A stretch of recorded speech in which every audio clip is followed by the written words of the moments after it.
Hello. అన్న గోపి నమస్తే. చెప్పండి ఎవరు? మొన్న కాల్ చేశాను కదా దేనికి? ఒక పాస్టర్ మొన్న ఇప్పుడు ఆ రోజు లైవ్కి వెళ్తున్నానని అన్నారు మాట. ఇలాగ ఒక పాస్టర్ కొంచెం ఏంటంటే మీరు ఇచ్చిన పాంప్లెట్ చూపిస్తే కొంచెం డిఫరెంట్ మీనింగ్ చెప్తున్నా అనమాట. ఒకసారి కలిపితే మాట్లాడతారా మీరు? కలపండి, మాట్లాడండి. యా సరే ఓకే, ఒక్క నిమిషం.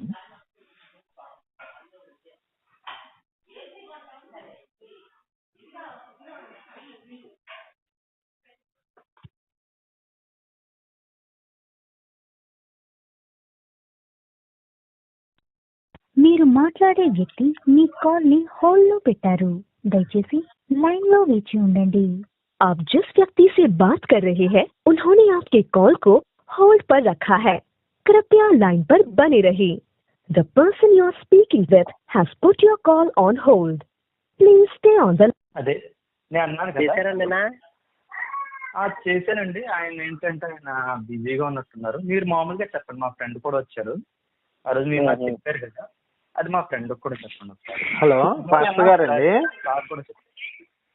చెప్పండి. హలో పాస్టర్ గారండి. అవునండి, నమస్కారం అండి. నమస్తే. సార్ మీరు ఏం చేస్తుంటారంటే పాస్టర్ గా వర్క్ చేస్తున్నారు అంటే మీరు ఎక్కడ సార్? ఏ ఊరు సార్ మీది? తాడిపత్రి. అనంతపురమే కదండి? అనంతపురం అదే తాడిపత్రి కాదండి, రాజుల దగ్గర. Okay sir. East Godavari. Okay sir. Okay. తమరు ఆ రోజు చెప్పే హిమాలయ గారు ఆ రోజు చెప్పారు కదా, పరమగీత 8 డిఫరెంట్ మీనింగ్. మా ఫ్రెండ్ ఒకసారి చెప్తారు.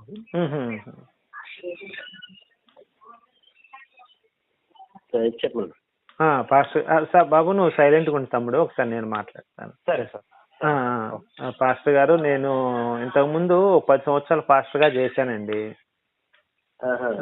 చేసి బైబిల్ అంతా చదివి మొత్తం దాన్ని బాగా అర్థం చేసుకుని, బైబిల్ మానవులే రాసింది కానీ దేవుడు రాసింది కాదు అనే ఒక అభిప్రాయానికి వచ్చి దీంట్లో నిజం లేదు అని చెప్పి నేను బయటకు వచ్చేసానండి. అంటే బాగా క్షుణ్ణంగా లోతుగా స్టడీ చేశాను. ఇప్పుడు దేవుడు భూమి ఆకాశాన్ని సృష్టించును అని రాశారు కదండి. అవునండి. అయితే నాకు వచ్చిన అనుమానం ఏంటంటే ఆ పాయింట్ లో దేవుడు భూమి ఆకాశాన్ని అంటే కంటికి కనిపించేవే రాశారు బైబిల్లో. మీరు గమనిస్తే ఇప్పుడు మనం హిందూ గ్రంథాల్లోకి వెళ్తే భూమి అసలు ఏంటి, భూమి ఎప్పుడు ఎలా తిరుగుతుంది, ఎంత టైం పడుతుంది భూమి తిరగటానికి, అసలు గ్రహాలు ఏమున్నాయి, ఆ గ్రహాలు భూమికి నవగ్రహాలు ఏంటి, నవగ్రహాలు చేస్తున్న పనులేంటి, అన్ని కూడా హిందూ గ్రంథాలు రాసి ఉన్నాయి.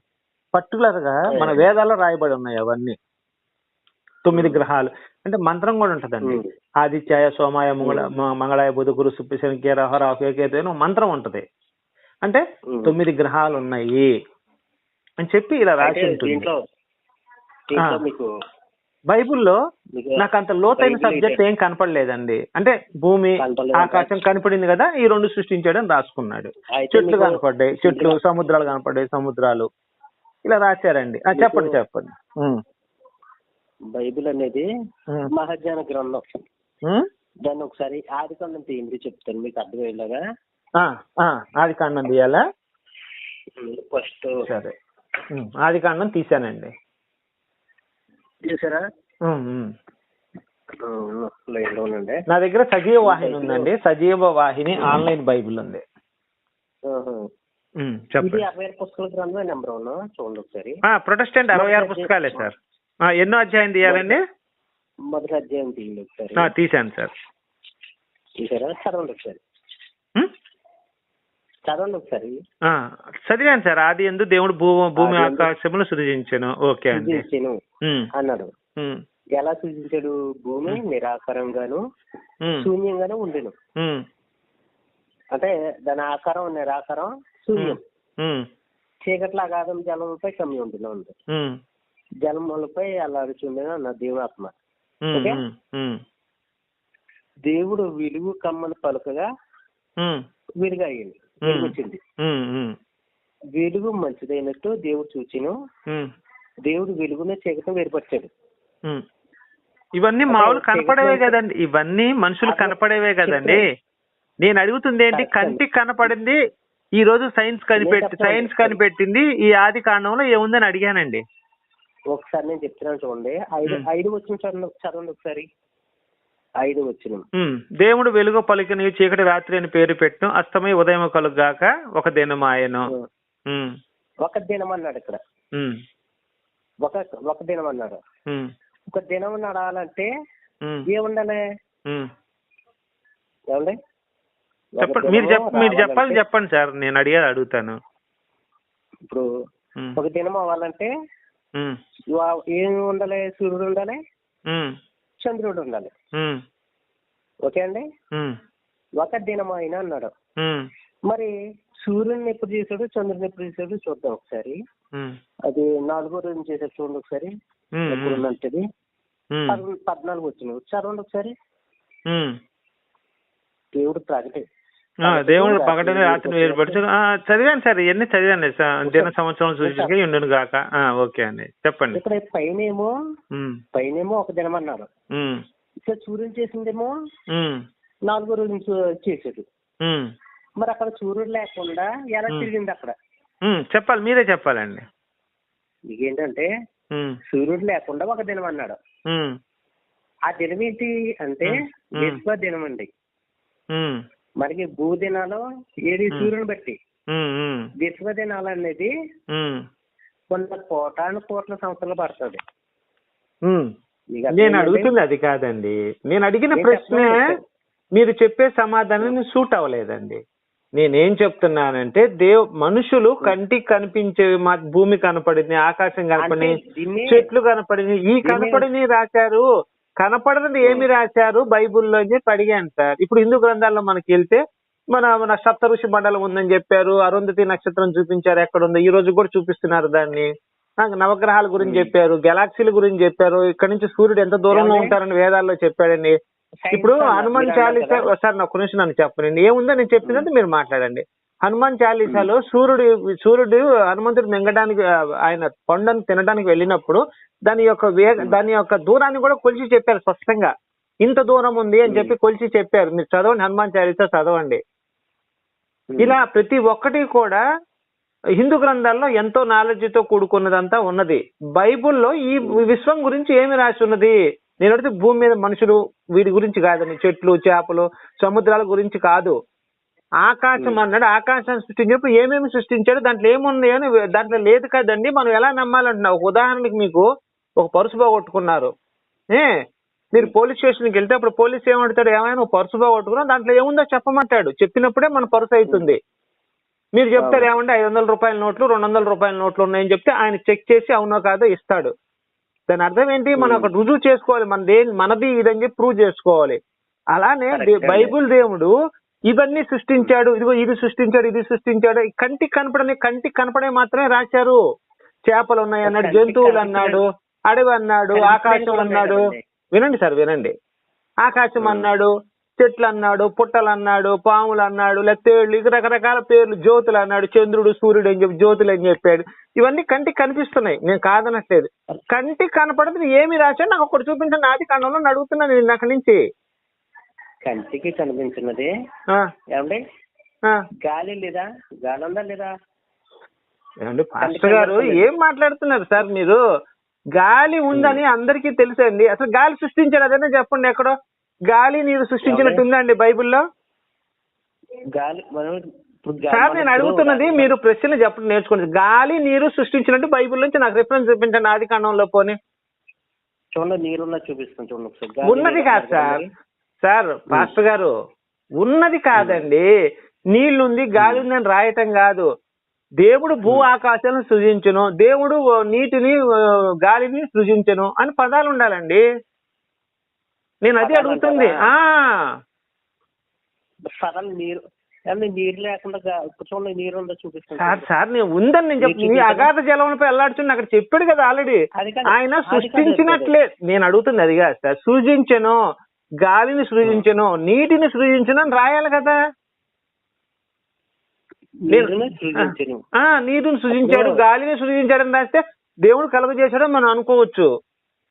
దేవుడు అనేవాడికి ఇప్పుడు కాస్త ఇప్పుడు సాధ్యమో కాదు అది నాకు కావాలండి. నాకు ఏంటండి దేవుడు అనేవాడికి దేవుడికి సమర్థం సాధ్యం దేవుడికి సాధ్యం అండి, కానీ ఈ బైబిల్ దేవుడికి సాధ్యం కాదు అసలు. ఇదంతా కూడా కల్పిత పుస్తకం అండి, ఇదంతా వాళ్ళ కోయిలు రాసుకున్న పుస్తకం అది. ఎలా చెప్పగలరో చెప్పండి దాన్ని బట్టి. మరి దీంట్లో ఆకాశంలో ఏమున్నాయి రాయలేదు కదండి. మరి భూమి కంటికి భూమి కనపడింది, ఆకాశం కనపడింది, సముద్రాలు కనపడింది, చెట్లు కనపడింది, ఇవన్నీ రాశాడు. ఓకే శభాష్ మనం అనుకుందాం. కంటికి కనపడింది ఏమి రాశాడో ఒక రుజువు చూపించని అడుగుతున్నాను నేను. ఇందాక నుంచి మిమ్మల్ని అడుగుతున్న ప్రశ్న మొదల దగ్గర నుంచి కూడా ఈ రోజు కూడా అదే స్టాండ్ మీద నిలబడింది ఎప్పటికి కూడా నేను. కంటికి కనపడింది ఏమి రాశారు? పరలోకం ఉందా లేదా నాకు కావాలి. ఇప్పుడు పరలోకం మనం పెట్టుకున్నామని ఎక్కడుందని చెప్పి పోనీ అడ్రస్ చెప్పాడా పరలోకం ఎక్కడుంది అనేది? చెప్పారు కదండి, విశ్వం పైకి ఉన్నదేమో. అవును సార్, నేను చెప్తున్నానండి. ఇప్పుడు హిందూ గ్రంథాలు కూడా స్వర్గం ఉన్నాయని చెప్తున్నారు. అది కాదు, ఆల్రెడీ చెప్పేశారు కదా హిందూ గ్రంథాల్లో స్వర్గం ఉందని. హిందూ గ్రంథాల్లో స్వర్గం, ఇప్పుడు హిందూ గ్రంథాల్లో చెప్పని మన దాంట్లో ఏం గొప్ప ఉందో చెప్పండి. పోనీ హిందూ గ్రంథాల్లో మొత్తం రాశాడు, స్వర్గం ఎలా ఉంది రాశాడు, పైన ఎన్ని లోకాలను రాశాడు, భూమి కింద ఎన్ని లోకాలని మొత్తం రాశాడు. 14 లోకాలని చెప్పి రాశారు. అత్తల బిత్త పాతాళ లోకాలని చెప్పి చాలా రాసుకుంటూ వచ్చారు. అలానే 3 లోకాలు ఉన్నాయి బైబిల్ ప్రకారం. సార్ మీరు బైబిల్ ప్రకారం కాదు సార్, ఈ లోకాల సంగతి తీసి పక్కన పెట్టండి. కొన్ని గాలిని నీరుని సృష్టించిన చూపించండి రిఫరెన్స్, నాకు నమ్ముతాను నేను. గాలి నీరుని ఆయన సృష్టించాడు, భూమిని సృష్టించాడు, చేపలను సృష్టించినట్టు రాసుకున్నాడు, సముద్రాలు సృష్టించినట్టు రాసుకున్నాడు, చెట్లు సృష్టించినట్టు రాసుకున్నాడు, అన్ని సృష్టించినట్టు రాసుకొని గాలి నీరు మాత్రం ఎందుకు మర్చిపోయాడండి భగవంతుడు? అరే మర్చిపోవటం కాదండి, మనం మరి రాయాలి కదండి. ఆఖరికి ఇదిగో చిన్న చిన్న జంతువులు కూడా నేనే చేశాను, పక్షులను నేనే చేశానని రాసుకున్నా ఆయన. మరి గాలి ఎప్పుడు సార్? ఇప్పుడు పక్షులు ఉన్నాయి సార్, పక్షులను సృజించానని రాసుకున్నాడు. మరి ఎగరాలంటే గాలి ఉండాలిగా, ఆ గాలి సృష్టించినట్టు రాయలేదు కదా. పక్షులు ఎగరాలని రాశాడు. పక్షులు ఏ రకాలు చెప్పండి ఒకసారి, ఏ రకం రాయబడింది? సార్ నేను అడుగుతున్న క్వశ్చన్లు నేను మిమ్మల్ని రెండు క్వశ్చన్లు అడిగాను సార్. ఒకటి గాలి నీరు సృష్టించినట్టు చూపించండి సార్ అన్న, మీరు దానికి సమాధానం చెప్పటం లేదు. రెండో పాయింట్ వచ్చేసి మన కంటికి కనపడకుండా ఉన్నది ఏముందో బైబిల్లో చూపించండి అంటున్నాను నేను. 2 ప్రశ్నలు అడిగాను నేను, హిందూ గ్రంథాల నుంచి కూడా మీకు క్లారిటీ ఇచ్చాను. ఇప్పుడు ఆకాశం కావాలి. స్వర్గం అండి, అక్కడ తెలుగులో ఆకాశం ఉన్నది, ఇంగ్లీష్ లో యాక్చువల్ హెవెన్. అది ఆకాశం అంటే నీరుని పైన ఉన్నది, శాస్త్ర ప్రకారం మొన్న రుజువు చేసి తెలుసా. ఇప్పుడు మీ సొంతమే చెప్పకండి సార్ దయచేసి. ఇక్కడ హెవెన్ అని రాశాడు ఇంగ్లీష్ లో. హిబ్రూ బైబిల్లోకి వెళ్తే కూడా స్వర్గం అనే ఉంటది అక్కడ. హిబ్రూలోకి వెళ్ళి చూసుకోండి, తెలుగు ప్రామాణికం ఇంగ్లీష్ ప్రామాణికం కాదండి, మనకి హిబ్రూ ప్రామాణికం. సైన్స్ శాస్త్ర ప్రకారంగా పైన ఉన్న ఆకాశం అంటే దాని పేరు నీరని అంటారు. అడగండి కావాలంటే ఏది నీరు అంటారు, ఆకాశాన్ని నీరు అంటారు సార్. ఇక్కడ నీరు అని రాయలేదు కదా సార్, హెవెన్ అండ్ ఎర్త్ అని రాశారు. ఇక్కడ నేను చదువుతాను ఇంగ్లీష్ లో. In the beginning God created the heaven and earth అన్నాడు. అంటే దాని పైన ఉన్నది పరలోకం, హెవెన్ అండ్ పరలోకం దాని పైన ఉన్నది. మరి నీరుందంటే నీరు ఎక్కడుందని రాశాడండి ఇక్కడ. మనకి కింద ఉందండి సార్. నేను లేదనట్లేదండి అసలు. మీరు ఏం చదువుకున్నారు సార్ మీరు? నేను గాలి లేదనలేదు, నీరు లేదనలేదు, ఏం లేదనలేదు. ఈయన సృష్టించినట్టు చూపించండి సార్ అంటున్నా. భగవంతుడు గాలి నీరుని సృజించను అని ఒక వర్డ్ లేదంటున్నాను నేను. మీకు పిన్ అర్థం అవ్వాలంటే గ్రీక్ బైబిల్ నేర్చుకోండి బాగా సార్. ఆది కాండము హిబ్రూలో ఉంటది సార్, కొత్త నిబంధన గ్రీకులో ఉంటది. ఆ మాత్రం నాకు పాత నిబంధన మొత్తం హిబ్రూ భాషలో ఉంటది, ఆది హిబ్రూ భాషలో. కొత్త నిబంధన గ్రీక్ భాషలో ఉంటది. దానికి దీనికి తేడా ఉందండి. కొత్త నిబంధన ఇప్పుడు మనం మాట్లాడుతున్న పాత నిబంధన గ్రీక్ లో లేదండి, హిబ్రూలో ఉంటది. హిబ్రూ మన భాష ఏంటంటే తెలుగు, మనకు అర్థం అవటానికి రాయించారు. ఇది అర్థం అవటానికి తర్జుమా చేసేలా రాశారు ఇది. అందుకే చెప్తున్నాను సార్, భూమి ఆకాశము తప్పు. దేవుడు సృష్టించింది హెవెన్ అండ్ ఎర్త్ సృష్టించాడు, స్వర్గాన్ని భూమిని సృష్టించాడు, ఆకాశాన్ని కాదండి సృష్టించింది. హిబ్రూలో కూడా హెవెన్ అనే ఉంటది, స్వర్గం అని ఉంటుంది హిబ్రూలో, ఆది హిబ్రూ భాషలో. నేను అంతే సార్. ఇప్పుడు సరే, ఇప్పుడు భాష మీకు రాదు నాకు రాదు కానీ పక్కన పెట్టి, ఈయన అసలు మన కంటికి కనపడింది, కంటికి కనపడకుండా ఏం రాశారో చూపించండి బైబిల్లో నాకు. కంటికి కనపడకుండా ఉన్నది ఇగో ఆకాశంలో ఉంది, లేకపోతే భూమిలో ఇది ఉంది, భూమిలో అది ఉంది, లేకపోతే ఇంకా సముద్రం లోపల ఇది ఉందని చెప్పి ఏం రాశారో చూపించండి. మన కంటికి కనపడకుండా ఉన్నది ఈ రోజు కనిపెట్టింది, ఈ రోజుల్లో కనిపెట్టింది చెప్పండి. సైన్స్ ప్రకారం ఈ రోజు కనిపెట్టారు మన వాళ్ళంతా. టెలిస్కోప్లు వేసుకొని చూశారు, 9 గ్రహాలు ఉన్నాయి నిజమే అని చెప్పారు వాళ్ళు. వాళ్ళ పేర్లు కూడా మనం పెట్టిన పేర్లే అందరూ వాడుతున్నారు ప్రపంచం మొత్తం. ఇప్పుడు ప్రపంచం మొత్తం మనం పెట్టిన పేర్లే వాడుతున్నారు. ఆది బుధుడు, గురుడు, శుక్రుడు, శని, రాహు, కేతు ఇవన్నీ మనం పెట్టిన పేర్లే వాడుకుంటారు ప్రపంచం మొత్తం. మరి బైబుల్లో ఇలాంటిది ఇంత గొప్ప కార్యం ఆది కాండంలో దేవుడు సృష్టించినప్పుడు నేను ఇందాక పరుసు ఎగ్జాంపుల్ చెప్పా. పరుసు పోయిందండి, పరుసులో ఉన్న వీరాక్ అని చెప్పి ఇస్తారని చెప్పా. అలానే బైబిల్ దేవుడు ఏం చెప్పాడో చెప్పండి. శాస్త్ర ప్రకారంగా మొన్న 9 గ్రహాలు అన్నారు, మళ్ళీ 9 కాదు 12 ఉన్నాయి అన్నారు. 12 కాదని మళ్ళీ మారుతున్నారు. ఏది నమ్మాలి? ఏంటది? బైబిల్ ఎప్పుడు ఉన్నది ఉన్నట్టుగా ఎప్పుడు మాట్లాడుతున్నారు. కాదండి, నాకు అర్థం కాలేదు సార్ మీరు చెప్పింది. రెండో చెప్తున్నాను. ఇప్పుడు భూమి లోపల అగ్నిమయం ఉంది తెలుసా మీకు? ఏంటది? భూమి లోపల అగ్నిమయం ఉంది, లోపల అగ్ని ఉంది లోపల, భూమి లోపల. శాస్త్రం మొన్న కనిపెట్టింది. ఓకే. ఒకనాడు ఒక ఆయన భూమి తిరగట్లేదు అన్నాడు. ఎవరు? నికోలస్ అనే శాస్త్రవేత్త ఏం చేశాడు? భూమి తిరుగుతుంది అన్నాడు. అది ఇప్పుడు బైబిల్ సార్ వాళ్ళ సంగతి కాదు సార్ నేను అడుగుతుంది. మనకి ఇప్పుడు సైన్స్ కనిపెట్టింది. భగవంతుడు ఏమి రాయించాడు బైబిల్లో? భగవంతుడు అనకూడదు, బైబిల్ దేవుడు ఏమి రాయించాడు అని అడుగుతున్నాను నేను. భూమి లోపల అగ్నిమయం ఉంది. మీకు అర్థమైందంటే అగ్ని ఉంది. చూడండి హెబ్రీ పత్రిక చూడండి. హెబ్రీ పత్రిక చెప్పండి, మీరు చదవండి. చూడండి.